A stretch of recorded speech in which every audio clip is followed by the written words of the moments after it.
Have religions in general had a positive or negative impact on humanity? Score it 1 to 5, where 1 is very bad and 5 is very good. Well, so both of you have to answer this one.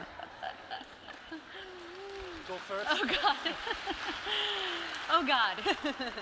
No, you please. I don't know, 2? I mean, it's done some good, definitely. I don't think that, it's all bad. A lot of the morality of humanity, of art, of the ability to make people trust one another and cooperate is due to the various religions. But they've also done a tremendous amount of harm. And certainly not all religions are the same in terms of the amount of good and the amount of harm that they have done.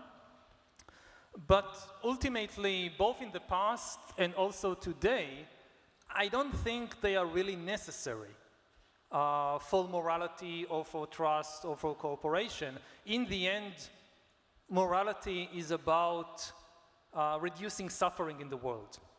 You don't need to believe in this God or that God in order to act morally. You need to have a deep appreciation of suffering.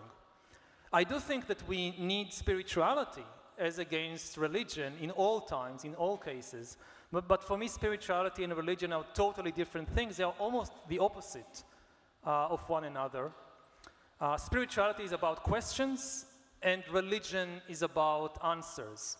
Spirituality is when you have this big question, like what is consciousness, or what is the meaning of life, or who am I, or what is the good, and you go on a quest to find out the answers to this question, and you have the courage, the willingness to go wherever this question takes you, because it's very important to you.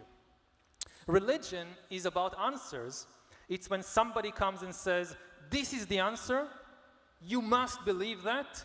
If not, you will burn in hell, or we will burn you. And this, it's the antithesis of spirituality.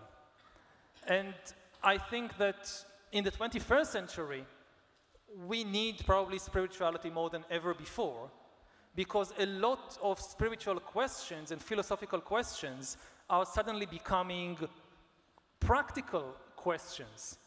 Questions about free will, about what is the meaning of humanity, what does it mean to be human, which, people argue about for thousands of years, but had very little immediate implications, what you think. It's just, a pastime for philosophers.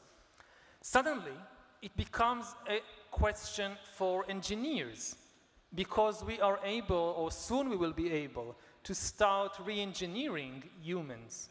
So a question like, what does it mean, what does humanity mean? What is the essence of being human? It moves from the realm of abstract philosophy to the realm of engineering. And this is why we need to engage with these kinds of questions far more. And even corporations like Google and Facebook and so forth, I think they really need philosophers, and they really need experts on spirituality to understand what they are doing. Religion, on the other hand, I think it has done whatever good or bad it could have done for humanity. And it's now losing more and more of its power. It's still very important for people's identity, but most of its traditional roles, in the past, religion, it determined agriculture and medicine. If you are sick, you go to the priests. If there is no rain, you go to the temple to pray. And all these things have been taken over by science and technology and the engineers and the doctors. And what is left is really defining collective identities for human groups. And in this, religion is now mostly harmful, I think, because instead of encouraging global unity, the main thing it does at present is to support tribalism and nationalism and prevent greater human collaboration.